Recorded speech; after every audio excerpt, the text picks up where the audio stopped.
గమనించండి, మీరే కాపాడండి. మమ్మల్ని ఎవరు కాపాడాలి? ఈ ఆడకూతులను ఎవరు కాపాడాలో రేపటి నుంచి కేతన్పల్లి మున్సిపాలిటీ పరిధిలో? సిగ్గుచేటిది. It's a black day, it's a black day. మన ఇళ్లలో కూడా ఆడకూతులు ఉన్నారు. అరే ఎన్నికలలో గెలుస్తాం ఓడిపోతాం భయ్, పెద్ద విషయం కాదు గెలిపోవటంలో. ఒక మున్సిపల్ కౌన్సిల్ స్థానం కోసం గింత దిగజారుడా? మంత్రి ఎంపీ కూర్చొని కాంగ్రెస్ కౌన్సిలర్లకు తాగిపిచ్చి లోపలికి తీసుకొచ్చి ఆడకూతుల మీద మీరు ఇష్టం వచ్చినట్టు చేతులేసుడు, వాళ్ళని గుంజుకపోడు. స్వర్ణలత గారిని గుంజుకపోయారట, ఎత్తుకొని పోతుర్రట. అరే ఇదేం పద్ధతి? ఎప్పుడన్నా ఉందా ఈ ఏరియాలో? ఎన్నడన్నా ఇటువంటి సంఘటనలు ఉన్నాయా? ఇంత అనైతికమైనటువంటి దిగజారు చర్యలు ముక్త కంఠంతో సమాజం అంతా ఖండించాలి, మేధావులందరూ ఖండించాలి. ఇది చాలా దారుణమైంది.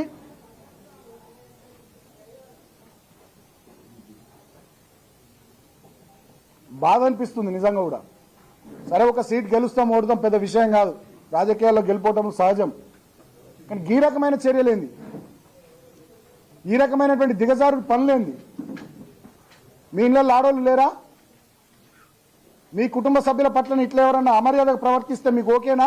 మీ ముందరా మీరు మంత్రి ఎంపీ ఇద్దరు కూర్చొని తండ్రి కొడుకులు వాళ్ళ ఆడకూతుల మీద ఇట్లా చేపిస్తారా? ఇందుకైనా ఈ ప్రజలు ఈ ప్రాంతంలో మీకు ఓట్లేసింది? ఎందుకైనా ఈ ప్రాంత ప్రజలు మీకు అధికారం ఇచ్చింది?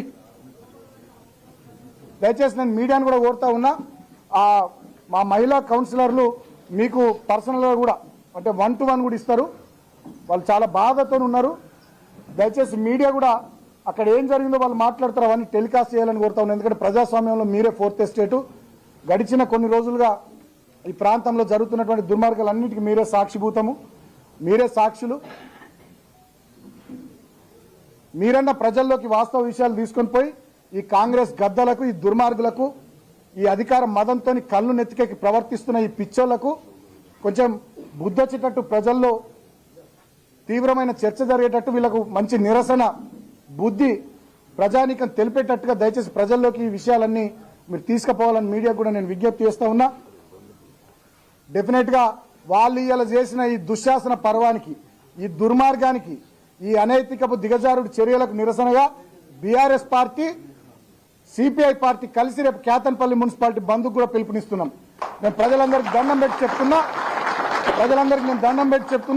రేపు కేతన్పల్లి మున్సిపాలిటీలో సంపూర్ణంగా బంద్ పాటించి కాంగ్రెస్ పార్టీ ముఖ్యంగా మంత్రి వాళ్ళ కొడుకు ఎంపీ వాళ్ళు చేసినటువంటి ఈ దుర్మార్గపు దిగజారుడు పనులకు తగిన రీతిలో నిరసన చెప్పాల్సిందిగా, బంద్ను పూర్తి స్థాయిలో విజయవంతం చేయాల్సిందిగా కేతన్పల్లి మున్సిపాలిటీ ప్రజలకు కూడా నేను పేరు పేరున విజ్ఞప్తి చేస్తా ఉన్నా.